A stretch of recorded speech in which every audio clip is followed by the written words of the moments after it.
ကျွန်တော်ဒီ TikTok page မှာမေးထားတဲ့အထက်ကပေါ့နော်။ဥမာကြီးကင်ဆာကိုနော်ဘယ်လိုရှောင်ရှားလို့ရမလဲဘယ်လိုကြိုတင်ကာကွယ်လို့ရမလဲဆိုပြီးတော့မေးထားတဲ့မေးခွန်းလေးရှိလို့ဒါလေးကအားလုံးအတွက်အကျိုးရှိမယ်ထင်လို့ကျွန်တော်ဒီနေရာနေပြီးတော့နည်းနည်းပြောပြပေးမယ်ပေါ့နော်။ဆိုတော့ကျွန်တော်ပြောတဲ့ကိစ္စပြောပြမယ့်ကိစ္စကတော့ဗျာဟိုလိုမျိုးဟိုစားတောက်ဒီစားတောက်တွေစားဖို့လို့ဘာလို့ဒါမျိုးတွေအရေးမကြီးတဲ့ကိစ္စတွေမဟုတ်ဘူးပေါ့နော်ဆိုတော့ဥမာကြီးကင်ဆာဖြစ်စေတဲ့risk factor လို့ခေါ်တဲ့အန္တရာယ်ပိုများတဲ့လူအုပ်စုရှိတယ်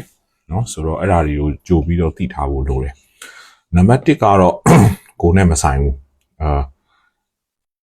လူနာကိုယ်တိုင်ကပြုပြင်ပြောင်းလဲလို့မရတဲ့ risk factor တွေရှိတယ်နံပါတ်1ကတော့ဥမာကြီးကင်ဆာဒီအသက်ငယ်တဲ့လူတွေမှာသိမဖြစ်ဘူးအဲ့တော့သဘောကတော့ငယ်လို့ရှိရင်အရင်ကြီးပူပင်တော့ကရောက်နေစရာမလိုဘူးဒါပေမဲ့အသက်45နှစ်ကျော်လာတဲ့လူတွေမှာဆိုရင်တော့ဘိုင်းနဲ့ပတ်သက်တဲ့ပြဿနာတစ်ခုပေါ်လာပြီဆိုလို့ရှိရင်ဥမာကြီးကင်ဆာကိုအရင်ကြီးပေါ်စားလို့မပြဘူးဒါစဉ်းစားတဲ့အရာတစ်ခုတွေမှာပါတယ်เนาะဆိုတော့အထူးသဖြင့်ဒီဝန်းသွားတာနဲ့ပတ်သက်ပြီးတော့အဆင်မပြေဘူးအရင်လိုမဟုတ်တော့ဘူးဆိုလို့ရှိရင်ကျွန်တော်တို့ကဒီကင်ဆာကိစ္စခေါင်းနဲ့ထည့်ရမယ်ဟုတ်ချင်မှတော့ဟုတ်မယ်ဒါပေမဲ့သတိထားရမယ်ဆိုတော့နံပါတ်1ကဒီ age factor ပေါ့နော်ဆိုတော့အသက်ကြီးလာတယ်ဘယ်လောက်လဲဆိုတော့အထူးသဖြင့်တော့အသက်45နှစ်ကျော်လာတဲ့လူတွေမှာဒါသတိထားသင့်တယ်เนาะဆိုတော့နံပါတ်1က age နံပါတ်2က family history เนาะကိုယ့်ရဲ့မိဘညီကိုမောင်နှမเนาะဆွေမျိုးသားချင်းတွေမှာဒီဥမာကြီးကင်ဆာဖြစ်ဖူးတယ်အထူးသဖြင့်အသက်ငယ်နဲ့ဖြစ်ဖူးတဲ့ရာဇဝင်ရှိတယ်ဆိုလို့ရှိရင်เนาะအသက်ငယ်ဆိုတာအသက်40အောက်မှာဥမာကြီးကင်ဆာဖြစ်ဖူးတဲ့ရာဇဝင်ရှိတယ်ကိုယ့်ရဲ့မိသားစုထဲမှာရှိတယ်ဆိုရင်ကိုကလည်းဒါကိုဂရုစိုက်တဲ့တယ်เนาะဆိုတော့ဒါတစ်ခုနောက်တစ်ခုကတော့ဥမာကြီးကင်ဆာပြောင်းနိုင်တဲ့ယောဂါတွေကိုယ်မှာရှိတယ်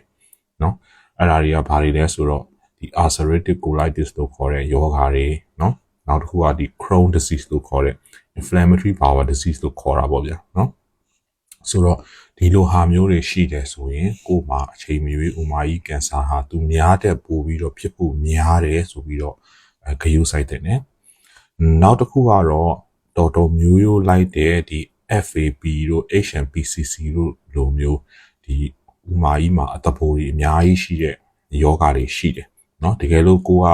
အသက်ငယ်တုန်းရွယ်တုန်းမှာဒီယောဂါတွေရှိမှကြိုသိခဲ့တယ်ဆိုလို့ရှိရင်ဒါဒီ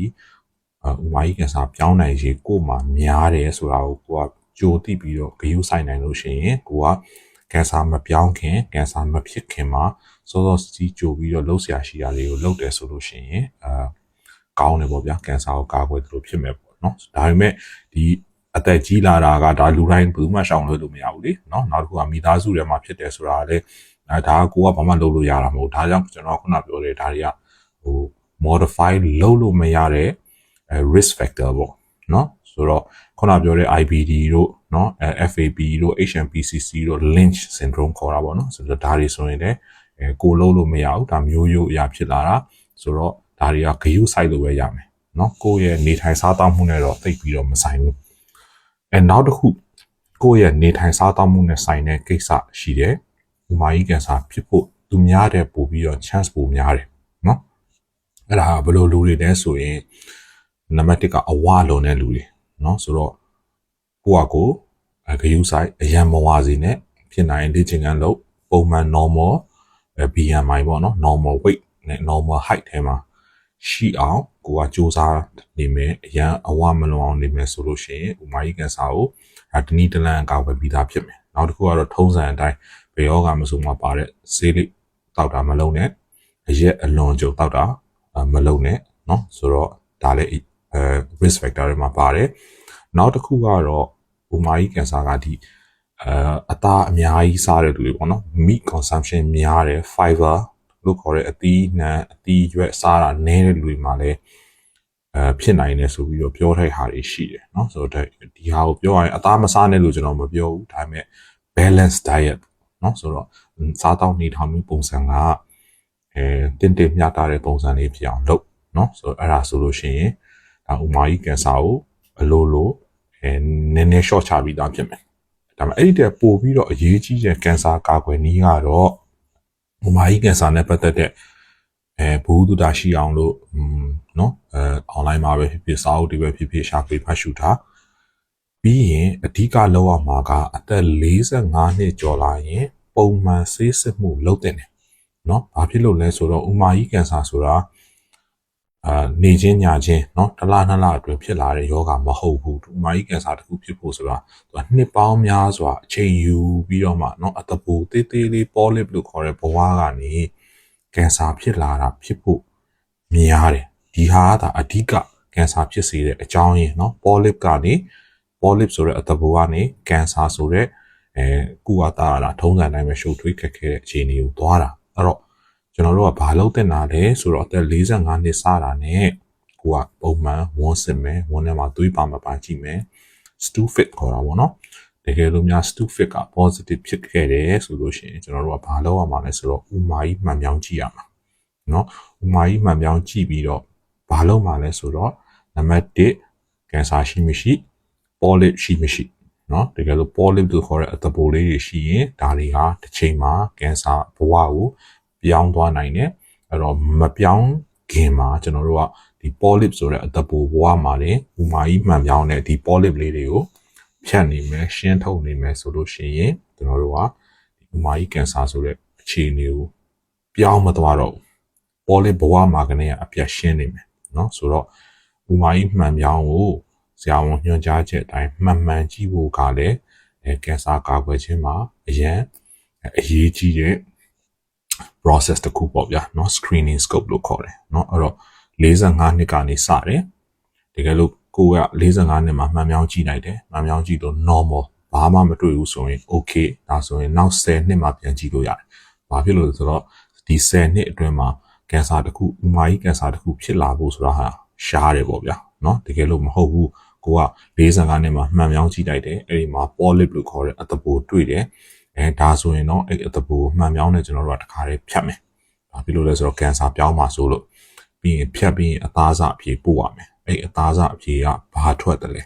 ပမာကင်ဆာပြောင်းနိုင်တဲ့အမျိုးအစား adenomatous polyp ထွက်သလားဒါမှမဟုတ်လို့မပြောင်းနိုင်တဲ့ inflammatory polyp ထွက်သလား inflammatory polyp တို့ hyperplastic polyp တို့ဆိုရင်ဒါအရေးမကြီးဘူးကင်ဆာမပြောင်းဘူးအဲ့လိုမဟုတ်ဘူး adenomatous polyp လို့ခေါ်တဲ့ကင်ဆာပြောင်းတတ်တဲ့အမျိုးအစားဖြစ်တယ်ဆိုလို့ရှိရင်ကျွန်တော်တို့ကဒီလူနာကို10နှစ်အထိမဆောင်တော့ဘဲနဲ့ scope ကိုရှေ့တိုးပြီးတော့ကြည့်ဖို့လိုတယ်เนาะအဲ့တော့အဲ့ဒီမှာအဖြေကိုပြန်ကြည့်ဒီမှာ adenomatous polyp low grade dysplasia ဆိုလို့ရှိရင်ကျွန်တော်တို့ကမှန်ပြောင်းကိုဒီမှာ3နှစ်မှပြန်ကြည့်တာဖြစ်နိုင်တယ်เนาะအဲ့လိုမဟုတ်ဘူး high grade ဆိုလို့ရှိရင်detail စောပြီးတော့ဒီမှာတစ်နှစ်မှပြန်ကြည့်တာလည်းဖြစ်နိုင်တယ်เนาะဆိုတော့တယောက်နဲ့တယောက်နဲ့ရဲ့လူနာတယောက်နဲ့တယောက်ရဲ့ scope ပြန်ကြည့်တဲ့ကာလအပိုင်းခြားဟာ interval ပေါ့เนาะဒါတယောက်နဲ့တယောက်နဲ့တော့တူမှာမဟုတ်ဘူးဒါဒီအဲ့ဒီခုနပြောတဲ့ biopsy အဖြေပေါ်မှာတော့မူတည်တယ်เนาะဆိုတော့အဲ့ဒီ scope ကြည့်ဖို့ဟာလည်းဥမာကြီးကင်ဆာကိုကာကွယ်ဖို့နေရာမှာအရန်ကိုအရေးကြီးတဲ့အရန်ကိုလက်တွေ့ကြတဲ့ကိစ္စဖြစ်တယ်အဲ့တော့အနှစ်ချုပ်ပြန်ပြောရရင်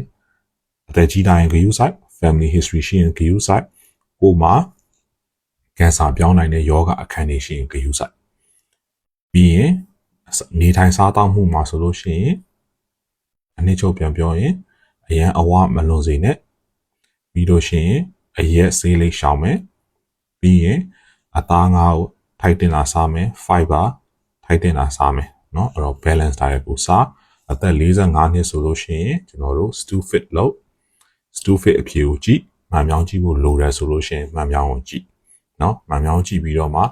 ကောင်းတယ်ဆိုရင်10နှစ်မကောင်းဘူး polyp တွေ့ရဆိုရင်တစ်နှစ်တန်ဒီ3နှစ်တန်ဒီလိုမျိုးပြန်ကြည့်ရတာဟာဖြစ်နိုင်တယ်အဲ့လိုမှန်ပြောင်းတာမှန်မှန်ကြည့်နေလို့ရှိရင် polyp ကနေကင်ဆာသွားတာဖြစ်တဲ့အတွက်ကြောင့်မို့လို့ polyp ဘဝမှာ polyp တွေကိုသာအပြည့်ရှင်းနေအဲ့ဒါဆိုရင်ဒီ polyp ကနေကင်ဆာပြောင်းဖို့မရှိတော့ဘူးဒါဟာအထီးအောင်ဆုံးဥမာကြီးကင်ဆာကာကွယ်ခြင်းပါပဲအားလုံးကျေးဇူးတင်ပါတယ်တကယ်လို့ထပ်ပြီးတော့မရှင်းတာသိချင်တာတွေရှိရင်ကျွန်တော်ကို comment မှာမေးထားခဲ့လို့ရတယ်အဆင်ပြေတဲ့ဟာတွေကျွန်တော်ပြန်ဖြေပေးပါမယ်ဗျကျေးဇူးတင်ပါတယ်